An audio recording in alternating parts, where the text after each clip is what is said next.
Hi, good evening. So, December and January में you must have planned for writing the answers so that you can increase your score in mains, GS mains. And Feb, March, April में तो अपने को prelims का ही पढ़ना है. Quality Enrichment Program, you must have heard this name. QEP के जो deliverables हैं वो मैं आपको आगे बताऊंगा. But broadly अगर मैं बताऊं तो if you are trapped in the range of 80-85 marks in every paper of mains, तो 80-85 को 100-105 कैसे लेके जाना है उसके लिए क्वालिटी एनरिचमेंट प्रोग्राम है. डिस्क्रिप्शन में आपको मॉडल, हैंडआउट्स एंड एवरीथिंग आपको मिल जाएगा. टॉपर्स आंसर क्या है, कैसे करना है, ऑल वो कंपोनेंट्स आपको मिल जाएगा. 3 स्पेसिफिक कोर्सेज में बनाता हूं रिलेटेड टू मीन्स. एक होता है INA, intensive news analysis, which focuses upon basic answer writing, current affairs, components and all. उसके ऊपर आता है क्वालिटी एनरिचमेंट प्रोग्राम. QEP में आपको मैं कीवर्ड्स दूंगा, आपको फैक्ट्स दूंगा, आपको एग्जांपल्स दूंगा, आपको अप्रोच दूंगा, माइक्रो डायग्राम्स दूंगा, योजना का वो आएगा, केस स्टडीज आएगा, बहुत सारा वो जो वैल्यू एडिशन है ना, आपको हर आंसर में कैसे आधा नंबर, एक नंबर इंक्रीज करना है, उसके लिए क्वालिटी एनरिचमेंट प्रोग्राम है. और फाइनली उन सबको यूज कैसे करना है वो साइंस ऑफ आंसर राइटिंग है, वो जो 10 सेशंस में लेता हूं. 2 सेशन सिर्फ इंट्रोडक्शन के लिए, 2 सिर्फ पार्ट सब पार्ट्स के लिए, 2 माइक्रो डायग्राम्स के लिए, 2 टेम्पलेट्स के लिए, 2 कंक्लूजन्स के लिए. सो वो साइंस ऑफ आंसर राइटिंग है. अभी मैं आपको बताऊंगा क्वालिटी एनरिचमेंट प्रोग्राम के डिलीवरेबल्स क्या हैं. जल्दी जल्दी से बताता हूं. थोड़ी मेहनत तो तुम भी करोगे. कुछ प्रीवियस वीडियोस जाके यूट्यूब पे देखो, QEP के मेरे क्या क्या हैं, किस वे में मैं पढ़ा रहा हूं. इंटरनल सिक्योरिटी का वीडियो देखो, कोऑपरेटिव फेडरलिज्म का वीडियो देखो कि किस वे में आपको कवर होगा. देखो, आपको अपनी वीकनेसेस पता है, आपको बस ये समझना है कि जो QEP है क्या वो आपकी वीकनेसेस को ब्रिज कर पा रहा है क्या. अगर ब्रिज कर पा रहा है तो हम एनरोल कर लेंगे. लेकिन अगर आपको लग रहा है कि नहीं यार, मैं उस लेवल पे अभी नहीं आया हूं कि मुझे QEP समझ में आए. देखो, QEP काफी रैंक इंप्रूवमेंट के बच्चे लेते हैं और काफी वो बच्चे लेते हैं जिन्होंने ऑलरेडी 2-3 बार मेंस लिखा हुआ है. थोड़ा जो कंटेंट है वो कंटेंट्स है. अगर आप देखेंगे इसका फीडबैक भी, अगर आप देखेंगे तो आप फीडबैक में भी यूट्यूब पे देखेंगे तो आपको मिलेगा कि वो ना सिर्फ प्री और मेंस के बीच में अगर आप लेंगे तो बहुत यूज नहीं कर पाएंगे. Now is the right time. जब हम 2 महीने QEP लायक कंटेंट को पढ़ें, उनको आंसर्स में लिख के लाएं और फिर हम नेक्स्ट ईयर मेंस में उसको यूज करें. सिर्फ उन 3 महीनों में अगर आप सोचेंगे कि मैं उन 3 महीनों में QEP जैसा क्वालिटी कंटेंट में वीडियो कोर्सेज ले लूं और उसको यूज कर पाऊंगा तो बहुत मुश्किल होगा. सो मेजर प्रॉब्लम क्या होता है कि UPSC कंपार्टमेंटलाइजेशन नहीं करता है. इस बार भी अगर आप मेंस का पेपर देखेंगे तो जो 1 में पूछना चाहिए वो 2 में पूछता है. मैं आपको एग्जांपल दिखाऊंगा आगे. जो 2 में पूछता है वो 1 में पूछना चाहिए. टाइम कंस्ट्रेंट रहता है यार. आपको टोटल 4000 वर्ड्स लिखने हैं 3 आवर्स में, विच इज वेरी डिफिकल्ट. फिर clear understanding of different parts of the question. कितने पार्ट सब पार्ट्स में डिवाइड करना है, एडिक्वेट करना है, बहुत ज्यादा नहीं करना, बहुत कम नहीं करना, एनालिटिकल अप्रोच लाना है और हाई क्वालिटी कंटेंट लिखना है. देखो, हर बच्चा जो मेंस लिख रहा है वो 2 पेजेस या 3 पेजेस 10 और 15 मार्कर क्वेश्चन में फिल करके आ रहा है. तो प्रॉब्लम ये नहीं है कि आप क्या लिख रहे हो, प्रॉब्लम ये है कि आप कितना क्वालिटी कंटेंट उसमें फिल करा रहे हो, कितना जल्दी आप उसको लिख पा रहे हो, कितना अच्छा स्ट्रक्चर बना रहे हो, कितना कीवर्ड्स आप उसमें लिख पा रहे हो. तो ये मेजर चीजें हैं जो UPSC एक्सपेक्ट करता है किसी भी बच्चे से. जैसे अगर मैं आपको ये लेके जाऊं, आप वीडियो को पॉज करना, अब देखना कि ये क्वेश्चन कौन से पेपर में पूछना चाहिए और UPSC ने कौन से पेपर में पूछा है. आप इसको पॉज करके एक बार स्क्रीन पे पक्का से आंसर करना कि ये क्वेश्चन किस में पूछना चाहिए. अब देखो, पाकिस्तान इंटरनेशनल रिलेशन GS2 में पूछना चाहिए, पूछा है GS पेपर 3 में. क्वेश्चन है नीति आयोग वाला, इंस्टीट्यूशंस गवर्नेंस 2 में पूछना चाहिए, पूछा है GS पेपर 3 में. IRNSS ideally science and tech का पार्ट बनता है, GS3 में पूछना चाहिए, पूछा है GS पेपर 1 में. India keen interest in Arctic region, international relation का क्वेश्चन है, 2 में पूछना चाहिए, पूछा है 1 में. मतलब क्या है? मतलब सिंपल है कि जो आप आर्टिफिशियली कंपार्टमेंटलाइज कर रहे हो वैसा नहीं है. UPSC सिर्फ सिलेबस के हिसाब से नहीं पूछेगा, उसको थोड़ा अनसर्टेनिटी ऊपर नीचे करना पड़ेगा. इसको पॉज करो, इसमें देखो कि कौन सा क्वेश्चन किस पेपर में ट्रेडिशनली आना चाहिए और किस में वो पूछ रहा है. और फिर देखो, despite implementation of various programmes of eradication of poverty still existing, या तो 2 में पूछेगा गवर्नेंस एंड ऑल में, या 3 में पूछेगा इकोनॉमिक्स वाले पार्ट में, पूछा है GS पेपर 1 में.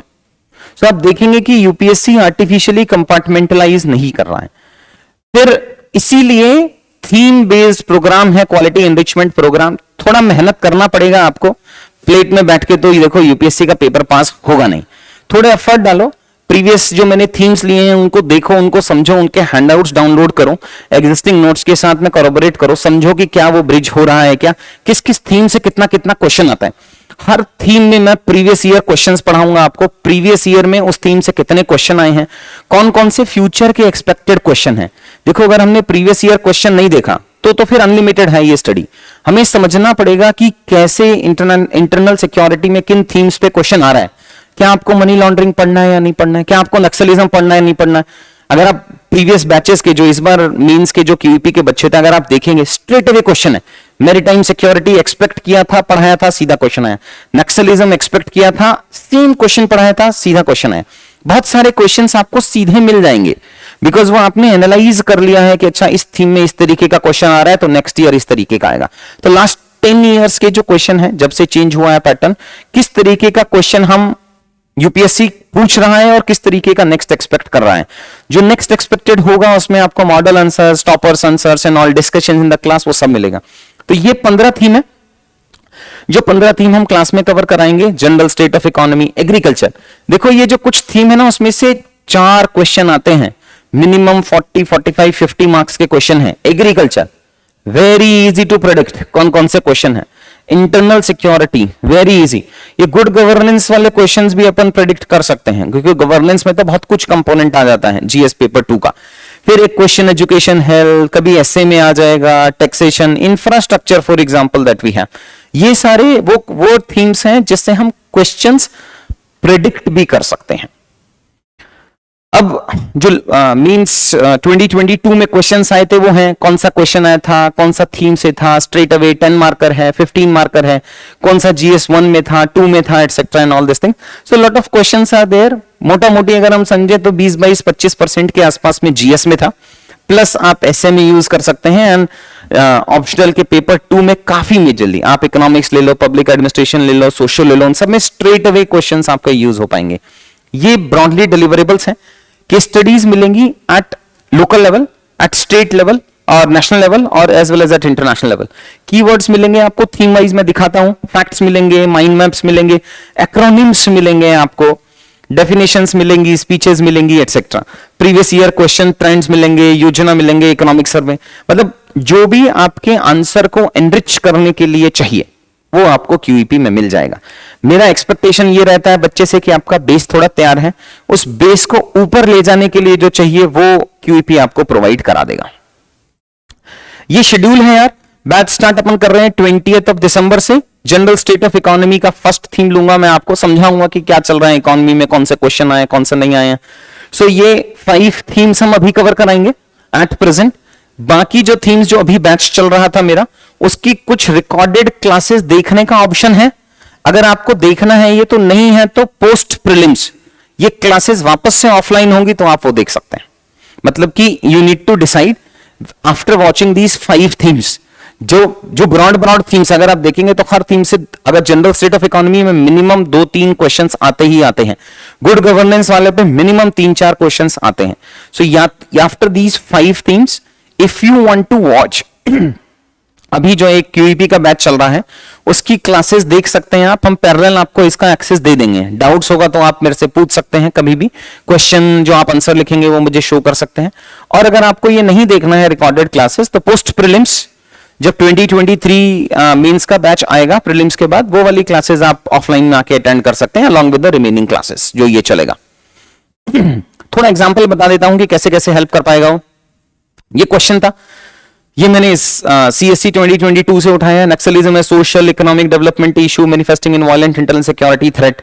ये मैंने पढ़ाया होगा, ये मैंने डायग्राम बताया होगा कि spread of LWE governance deficit से हो रहा है, लॉस ऑफ इकोनॉमिक अपॉर्चुनिटीज से हो रहा है, नॉन इंक्लूसिव अप्रोच से हो रहा है, और इनिशियल कॉज क्या था आपका, वही एग्जैक्टली सवाल पूछा है। इसमें कीवर्ड्स कैसे कैसे आप यूज कर सकते हैं, जो मैंने फैक्ट्स कैसे कैसे आप यूज कर सकते हैं, केस स्टडीज आप कैसे कैसे यूज कर सकते हैं, इनिशिएटिव्स गवर्नमेंट के कैसे कैसे यूज कर सकते हैं, वो सारे कंपोनेंट्स हैं। और इंटरनल सिक्योरिटी में ऑब्वियसली मोदी जी की स्पीचेस, प्राइम मिनिस्टर की president speeches, vice president speeches, वो सब आपको कंटेक्स्ट यहां से मिल जाएगा। ये LWE का समाधान जो हमने एक्रोनिम बनाया था, बहुत बच्चे लिख के आए हैं इसको, बिकॉज क्वेश्चन भी ऐसा ही पूछा था। अगर आप क्वेश्चन देखोगे ना, सो क्वेश्चन यही पूछा है, suggest multi-layered strategy to tackle the menace of Naxalism. So समाधान बहुत ही बढ़िया सीधा एकदम straight away acronym हमारा सेट हो रहा था. फिर कंक्लूजन में हम कैसे यूज कर सकते हैं cycle of violence, inclusive growth as an antidote. फिर सिमिलरली बाकी क्वेश्चंस में है हायर एजुकेशन में कैसे कैसे होगा. सो स्ट्रेट अवे आपको बहुत सारे थीम्स में कैसे कैसे आपको कीवर्ड्स यूज करने हैं, कैसे फैक्ट यूज करने हैं, degree shops, over regulated, under governance, university bureaucracy, massification of education, ये टॉपर्स आंसर हैं कि कैसे उन्होंने उन कीवर्ड्स को उन्होंने यूज किया है. ये फ्रॉम एंड टू वाले कीवर्ड्स हैं, ये हम कंक्लूजन में या वे फॉरवर्ड में बहुत अच्छे से यूज करते हैं बिकॉज इंट्रोडक्शन आपका हो जाता है, बॉडी हो जाता है, कंक्लूजन के टाइम पे आपका कंटेंट खत्म हो जाता है. तो उस कंटेंट को कैसे यूज करना है फ्रॉम एंड दिस में, ये आपको क्यूईपी के कीवर्ड्स में मिल जाएगा. Economic survey, blue sky thinking that we have, virtuous cycle of investment, collaborative governance, integrated national cyber security, agripreneurs, ease of doing agri business. बहुत सारे आपको देखो मेहनत तो करना पड़ेगा, प्रैक्टिस तो करना पड़ेगा आपको क्लास में मेरे साथ, बट ये स्ट्रेट अवे आपके कंटेंट एनरिचमेंट में बहुत काम आएगा. माइंड मैप्स हम कैसे, माइक्रो डायग्राम कैसे यूज कर रहे हैं. क्लाइमेट चेंज का क्वेश्चन है, मैंने एक माइक्रो डायग्राम बना दिया विशियस साइकिल की तरह. या सोशल मीडिया एंड ऑल का क्वेश्चन है, मैंने एक माइक्रो डायग्राम बना दिया. ये साइड डायग्राम्स हो जाते हैं कैरेक्टरिस्टिक्स फीचर्स बनाने के लिए. फेडरल वाला क्वेश्चन है, मैंने माइक्रो डायग्राम बना दिया. तो ये सारे हैं. बाकी एक्रोनिम्स को कैसे आप यूज करोगे, सेल्फ रिलायंट, आत्मनिर्भर भारत है तो 3 I's को हमने यूज कर लिया. सिमिलरली ये किसी टॉपर ने DNA approach, dialogue, negotiation and action approach को यूज कर लिया. ब्रॉडली मैंने आपको बता दिया कि क्यूईपी में क्या है. एक रिकॉर्डेड, एक डिटेल्ड ओरिएंटेशन सेशन में और आपके साथ में शेयर कर सकता हूं. बट आप प्रीवियसली अगर आप जो वीडियोस हैं मेरे यूट्यूब पे कि क्यूईपी क्या है, आप 2 क्लास ही देख डालो ना यार, क्या करना ओरिएंटेशन में. आप जाओ पुरानी क्लासेस सर्च करो, देखो, हैंडआउट्स डाउनलोड करो, उसमें से समझ लो. सो जो नेक्स्ट बैच है वो 20 दिसंबर से स्टार्ट हो रहा है, इवनिंग बैच होगा ये. सो 20 को मिलते हैं with general state of economy.